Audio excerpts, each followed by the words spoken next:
Olá novamente, pessoal, bem-vindo de volta ao nosso canal. Que legal que você está aqui vendo o nosso segundo episódio. O Radio Waves é um canal para falar de rádio no Planalto Norte Catarinense. Se você assistiu o episódio anterior, lá eu me apresentei, contei um pouquinho da minha experiência e vou começar esse segundo episódio bem do começo. Vou contar para vocês como começou o meu interesse pelo radialismo, né? O que me motivou a ingressar nesse mundo fantástico do rádio. Nos idos tempos de 1981, 82, por aí, quando eu era bem novo ainda, né? Criança praticamente, eu acompanhava muito meu pai. Meu pai, morávamos em Rio Negrinho e lá meu pai tinha uma eletrônica e por ter conhecimento na área de eletrônica, por ser um técnico em eletrônica, ele também trabalhava dando manutenção para as emissoras de rádio da região. Especificamente lá em Rio Negrinho, ele atendia o pessoal da Rádio Rio Negrinho, né, que na época era a única rádio da região, era AM, né?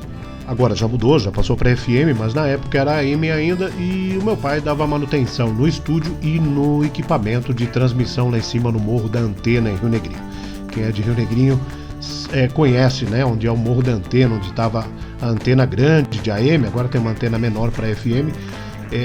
Então ele trabalhava com isso e eu acompanhava. Quando ele ia na rádio fazer alguma manutenção, eu sempre queria ir junto, porque eu queria ver como é que eram os equipamentos, como é que o pessoal trabalhava, aquela curiosidade toda de ver como é que era. E já desde a primeira vez que eu fui no estúdio, vi o pessoal trabalhando no estúdio, né, aquele estúdio da década de 80 que usava prato, né, para tocar discos em vinil, usava cartucheiras, uma mesa de som analógica, microfones dinâmicos, tudo era bem diferente do que é hoje, né, mas era um mundo maravilhoso, né, e foi amor à primeira vista, né, pelo trabalho, pela forma de fazer, como era a comunicação do rádio na época.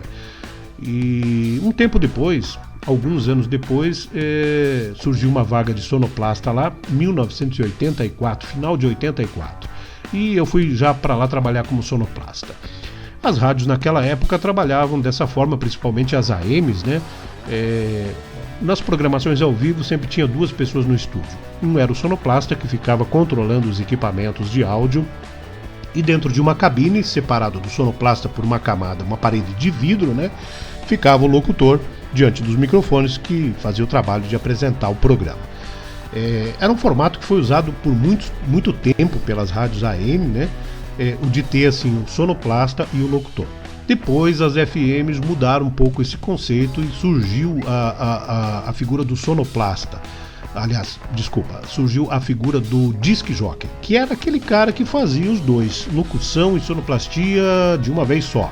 Ele ficava diante dos equipamentos com o microfone na frente e hoje é o sistema mais usado, até porque a tecnologia, né, evoluiu muito e facilitou esse trabalho. Então hoje o sonoplasta é o locutor e é o disc jockey, né? Eu cheguei depois a trabalhar bastante tempo dessa forma também. Mas inicialmente como sonoplasta lá na Rádio Rio Negrinho, foi a primeira escola, né? Eu com 14 anos de idade já trabalhando lá. E lá eu tive a oportunidade de conhecer profissionais que fizeram história no mundo do rádio.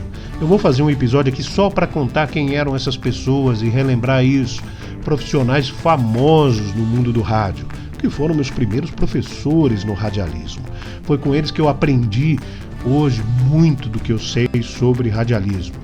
E lá na Rádio Rio Negrinho também eu fiz os meus primeiros ensaios como locutor.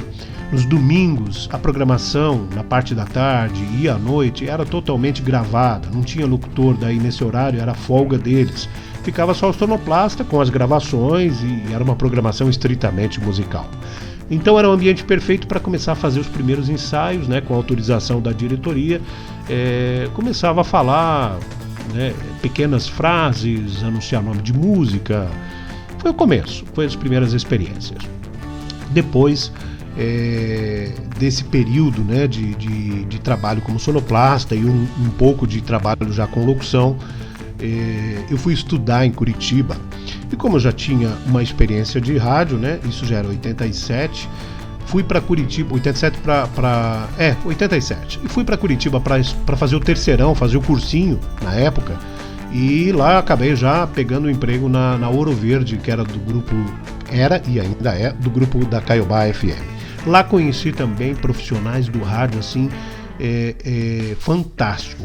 Tive a oportunidade de conhecer, por exemplo, o Márcio Seixas, que fazia a gravação das programações para Ouro Verde FM. O Márcio Seixas é o narrador da Herbert Richards, que fazia a voz do Batman, que fazia a voz do James Bond e outros personagens icônicos. Tive a oportunidade lá de acompanhar ele gravando programação para Ouro Verde, de conhecer o cara. Tudo isso foi muito motivador, né? E depois do meu período de estudos em Curitiba, eu acabei passando no vestibular para uma universidade em Joinville, fui embora para Joinville, lá eu fiquei um tempo sem trabalhar em rádio porque a universidade era em período integral, mas logo depois, em 1989, eu já vim trabalhar na 89 FM. Claro que isso tudo vai render um episódio específico para contar cada parte dessa história. Mas ao longo de toda essa trajetória, um outro lado, além da experiência profissional, é o lado do ouvinte, né? Desde o final dos anos 70 e início dos anos 80, eu já em casa, a minha brincadeira predileta era brincar de locução de rádio. Eu tinha um gravador Philips, daqueles bem antigos, vou botar uma foto aí para você ver, olha só. Eu tinha, com esse gravador Philips, eu fazia gravações como locutor, fazia de conta que estava apresentando o programa, aí colocava o microfone perto do rádio de pilha que estava tocando música, né? Tocava um pouco de música e falava. Foi já meus primeiros ensaios. Antes de trabalhar no filme, olha, 1979 por aí, estou falando aproximado. Como meu pai era eletrônico, né? Eu montei junto com ele o projeto de uma pequena mesa de áudio que era capaz já de mixar. Aí eu conectava o gravador, conectava um toca-disco portátil que eu tinha, e nessa mesa de áudio fabricada em casa, o console dela era de madeira. Fazia as primeiras brincadeiras como radialista, e sempre foi assim. Nessa época, eu tinha um vizinho que era muito amigo meu.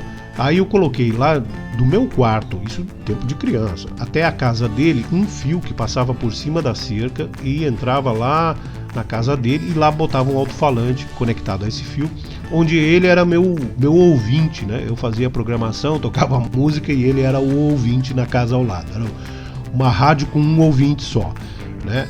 Também teve uma época que eu botei um alto-falante pendurado na cozinha lá de casa. Aí minha mãe e meu pai, né, à noite, na hora da janta, tinham que ser ouvintes do meu programa. E foi assim que começou, né? Era sempre uma coisa que estava no sangue.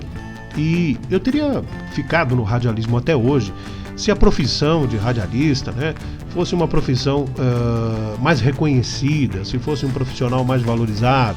Chegou uma época que eu tinha que pensar mais em evoluir na questão financeira e não podia ficar trabalhando no rádio e recebendo, né, o salário de radialista. Quem trabalha no ramo sabe, é sofrido, merecia muito mais pelo tanto que trabalha, pela responsabilidade que tem nas mãos, né? Então realmente era uma coisa assim um tanto complicada, principalmente na época, você seguir.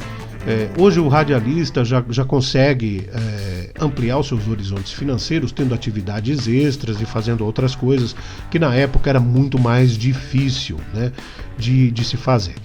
Então, muitos radialistas que eu conheci, pessoas com muito talento, com muita vontade, com muita disposição de trabalhar no radialismo, hoje estão em outras áreas, né?